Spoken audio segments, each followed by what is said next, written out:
मॉमेबल fertility and test tube baby centre. पालक होण्याचं स्वप्न आता होईल साकार. डॉक्टर एकता जगदीश वाबळे यांच्या मॉमेबल fertility and test tube baby centre तज्ज्ञांसोबत तुमचं स्वप्न पूर्ण करा. सुरक्षित, यशस्वी आणि विश्वासार्ह उपचार. तुमच्या आयुष्यातल्या सर्वात सुंदर प्रवासाची सुरुवात आमच्यासोबत करा. कारण आम्ही देतोय अद्ययावत तंत्रज्ञान, अनुभवी डॉक्टर आणि वैयक्तिक मार्गदर्शन. आमच्या सेवा IVF, IUI उपचार, वंध्यत्व तपासणी, अंडाणू आणि शुक्राणू गोठवणं म्हणजेच फ्रीजिंग आणि दुसऱ्या प्रयत्नासाठी सल्ला. तेव्हा आई बाबा होणं आता शक्य आहे. कारण तुमचं स्वप्न आमचं ध्येय. ठिकाण 2रा मजला, Sanjeevan hospital and research centre, Nashik Pune road, hotel Prasad समोर, संगमनेर. संपर्क 8080 215 215. संगमनेर बसस्थानकाला आमदार अमोल खताळ यांच्या माध्यमातून आणखी 5 नवीन बसेस उपलब्ध करून दिल्या गेल्यात. परिवहन मंत्री प्रताप सरनाईक यांच्याकडे आमदार अमोल खताळ यांनी 10 बसेसची मागणी केली होती. ती आता पूर्णत्वाला गेली आहे. शनिवारी आषाढी एकादशीच्या पार्श्वभूमीवर या नवीन 5 ST बसेस भाविकांसाठी उपलब्ध करून दिल्या गेल्यात. परिवहन मंत्र्यांनी आमदार खताळ यांना तात्काळ नव्या कोऱ्या 10 ST बसेस उपलब्ध करून दिल्या असून आणखी 10 बसेस संगमनेर ST आगाराला मिळणार असल्याची माहिती आमदार अमोल खताळ यांनी दिली आहे. नवीन 5ही ST बसेसचा लोकार्पण सोहळा आमदार अमोल खताळ यांच्या उपस्थितीमध्ये पार पडलाय. संगमनेर मतदारसंघाला अधिवेशनातून भरीव निधी मिळणार असल्याची माहितीही आमदार अमोल खताळ यांनी दिली आहे. तर संगमनेर बसस्थानकाला 75 STची आवश्यकता असून 10 बसेस उपलब्ध करून दिल्याबद्दल आगार प्रमुख प्रशांत गुंड यांनी आमदार अमोल खताळ यांचे आभार मानलेत. तर संगमनेर ST आगाराला भौतिक सुखसुविधा उपलब्ध करून देण्याची मागणी भगवान गीते यांनी केली आहे. 34 वर्ष सेवा करून मार्च 21 साली मी एसटीतून कंट्रोलर म्हणून निवृत्त झालो. पण त्या 34 वर्षाच्या काळामध्ये संगमनेरमध्ये एकही नवीन गाडी या आगारावर आली असं माझ्या पाहण्यात आलेलं नाही. म्हणजे आपण म्हणतो संगमनेर हे नाशिक पुणे हायवेवरचं एक महत्त्वाचं व्यापारी स्थान आहे, शैक्षणिक स्थान आहे. आणि जिल्ह्यातून नव्हे तर नाशिक आणि पुणे आणि ठाणे या ठिकाणून सुद्धा विद्यार्थी या ठिकाणी वैद्यकीय, अभियांत्रिकी त्यानंतर शैक्षणिक शिक्षण घ्यायला या ठिकाणी येत असतात. आणि म्हणून संगमनेरमध्ये हे जे बस स्थानक आहे ते पहिल्यापासून वाहतुकीमध्ये 1 नंबर आहे. आणि यात्रामध्ये सुद्धा आपल्याला या ठिकाणी पंढरपूरची यात्रा असेल, आळंदीची यात्रा असेल, जेजुरीची यात्रा असेल, आपलं सर्वात जास्त भाविक या ठिकाणून प्रवास करत असतात. आणि गेली 15 वर्ष ST मध्ये नोकर भरती झालेली नाही. नोकर भरती झाली नाहीमुळे वाहन नाही. मी जेव्हा STत लागलो तेव्हा 1,15,000 कर्मचारी होते. आता फक्त 70,000 कर्मचारी आहेत. आणि गाड्या ज्या होत्या त्या 12,000 गाड्या होत्या, आता फक्त 8,000 गाड्या आहेत. आणि म्हणून युती शासनाने आता आपल्या 2,000 गाड्या घ्यायचं नियोजन केलेलं आहे. गाड्या वाढतील पण अनुकंपा तत्वावरील सुद्धा कर्मचारी आता ST मध्ये येत नाही. पण कालच मला विधानसभेमध्ये आपले जे मंत्री आहेत त्यांनी आश्वासन दिलं की सर्व अनुकंपाच्या नियुक्ती आहे त्या त्वरित करण्यात येतील आणि असं त्या भरत्या सुरू होतील. संगमनेरमध्ये इतके विद्यार्थी येत असतात. तुम्ही जर संध्याकाळी इथं पाहिलं असेल तर जत्रा भरलेली असते विद्यार्थ्यांची. आणि म्हणून त्यांचं नियोजन करणं गाड्या अभावी होत नाही आणि कंडक्टर ड्रायव्हर शिवाय होत नाही. म्हणून या ठिकाणी नोकर भरती झाली पाहिजे.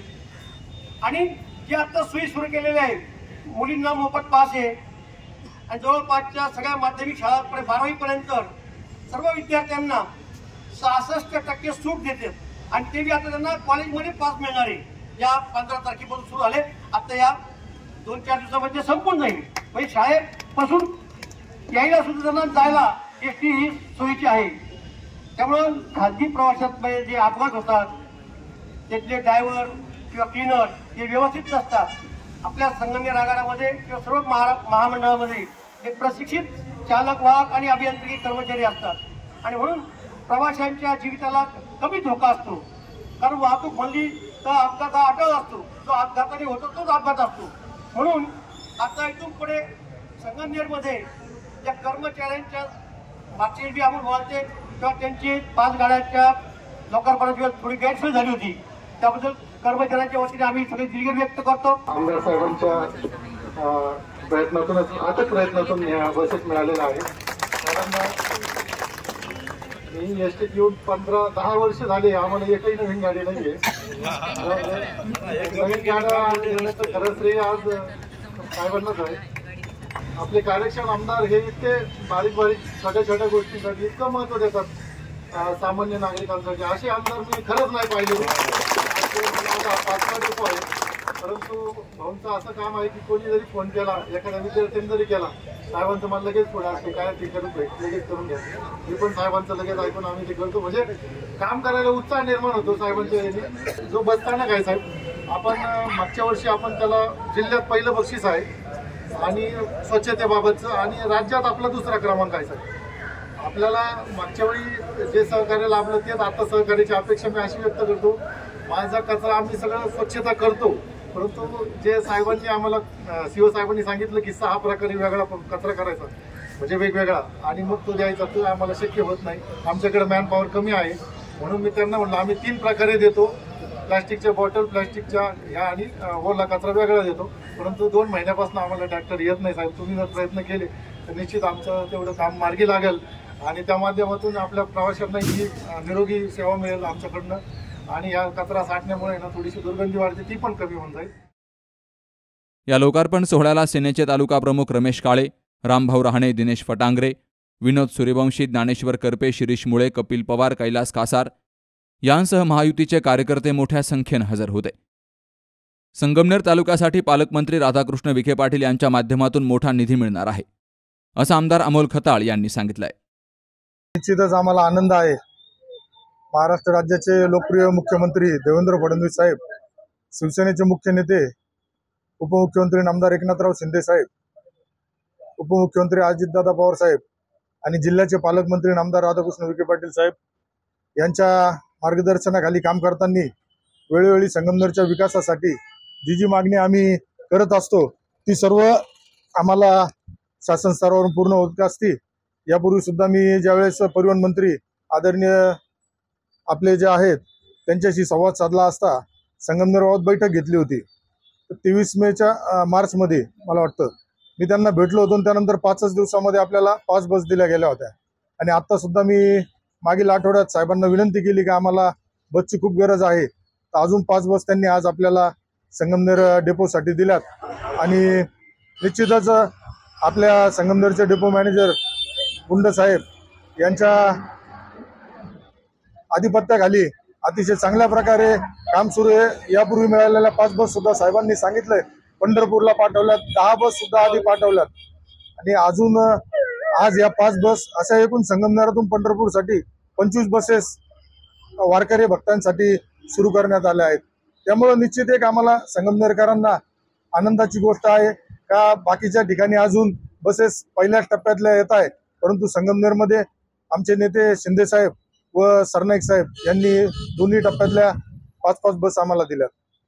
अधिवेशन सध्या सुरू आहे, काय संगमनेरकरांना मिळणार आहे? संगमनेरकरांना जे जे देणं गरजेचं आहे, आरोग्यासंदर्भातली सुद्धा बैठक लवकरच या आठवड्यामध्ये आपण आरोग्य मंत्र्यांच्या दालनामध्ये होत आहे.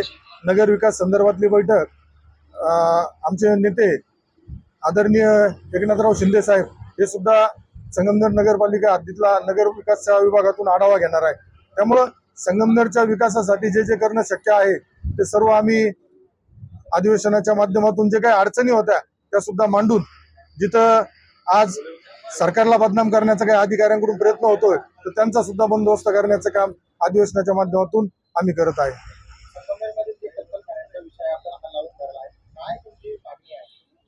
नाही, दुर्दैवाने यापूर्वी मी 2-3 वेळेस सांगून फक्त कत्तलखाने त्यांनी नावापुरते उद्ध्वस्त केल्याचा प्रकार माझ्या निदर्शनास आला.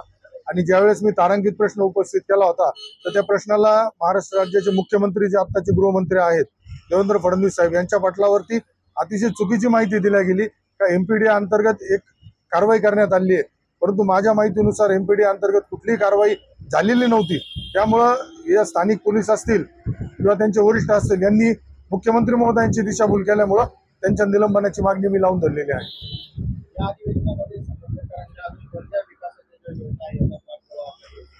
तर निश्चित पोलीस वसाहतीसाठी, पोलीस वसाहत जी आहे कर्मचाऱ्यांसाठीची, त्यासाठीची भरीव निधीची मागणी केली आहे, तो सुद्धा मिळतोय. MIDC संदर्भात सुद्धा मागील अधिवेशनामध्ये प्रश्न केला होता, त्याची सुरुवात झालेली आहे. MIDC संदर्भात सुद्धा लवकरच शिंदे साहेब जेव्हा संगमनेर दौऱ्यावर येतील त्यावेळेस अधिकृत ते घोषणा करणार आहे. जे आपले ग्रामीण रुग्णालय आहेत, उपजिल्हा रुग्णालय, त्यांचा दर्जोन्नती करण्यासंदर्भात सुद्धा आपण प्रस्ताव दिलेला आहे. त्यामुळं माझ्या माहितीनुसार असं कुठलं क्षेत्र राहणार नाही का जे विकासापासून आपण वंचित राहील. संगमनेरमधला जो STP प्लांट आहे या संदर्भात आपण विधान केलंय, काय स्थानिक नागरिकांच्या भावना आहेत? नाही, STP प्लांट हा ठेकेदाराच्या आग्रहामुळे आणि तत्कालीन राजकीय कर्त्यांच्या आग्रहाने ज्या ठिकाणी जागा निवडल्या गेली होती, परंतु स्थानिक लोकांचा तिथं विरोध झाल्यामुळं त्यावेळेसच जिल्ह्याचे पालकमंत्री असलेले व तत्कालीन महसूल मंत्री आदरणीय विखे पाटील साहेब यांनी त्यावेळेस जनतेच्या भावना महत्त्वाच्या समजून तो थांबवला होता. परंतु आता जर जनतेने तिथं इच्छा नसेल तर आम्ही सुद्धा त्यांना शब्द दिलाय का योग्य ठिकाणी दुसरीकडे जागा पाहणी चालू असून त्याबाबतचा प्रस्ताव सुद्धा देण्यात आला आहे. तर इतर ठिकाणी पण STP प्लांट हा संगमनेरमध्ये होणार, या निमित्ताने मी आपल्याला शब्द देतो. तर सीओ साहेबांना मी सांगतो, आपल्याला निश्चित उद्यापासून इथं त्यांच्याकडून नगरपालिकेच्या टीमकडून सहकार्य राहील. आपण सगळे इथं मोठ्या संख्येने आलात, सगळ्यांनी लालपरीचा आनंद घेतला, प्रवास केला, त्याबद्दल मी आपल्या सगळ्यांचा खूप स्वागत करून आभार मानतो. दरम्यान आमदार अमोल खताळ आणि कार्यकर्त्यांनी ST बसमधून संगमनेर शहरातून फेरफटका मारला. ग्रामीण भागातील नागरिकांना STची सोय ही सुखकर व्हावी या उद्देशानं नेहमी ST महामंडळाच्या पाठीमागे भक्कमपणे उभं राहणार आहे, अशी ग्वाही आमदार अमोल खताळ यांनी दिली आहे. यावेळी या लोकार्पण सोहळ्याला महायुतीच्या पदाधिकाऱ्यांची मोठी उपस्थिती होती. बाबासाहेब कडू, सी न्यूज मराठी, संगमनेर. दादा, अरे 7 दिवसावर आले लग्न, सगळी तयारी झाली, पण फर्निचरचं काय? गृहवस्तू भांडार 10 ठिकाणी फिरण्यापेक्षा आपल्याला हव्या असलेल्या वस्तूंच्या हजारो व्हरायटीज एकाच ठिकाणी पाहायला मिळतात, फक्त गृहवस्तू भांडार मध्ये.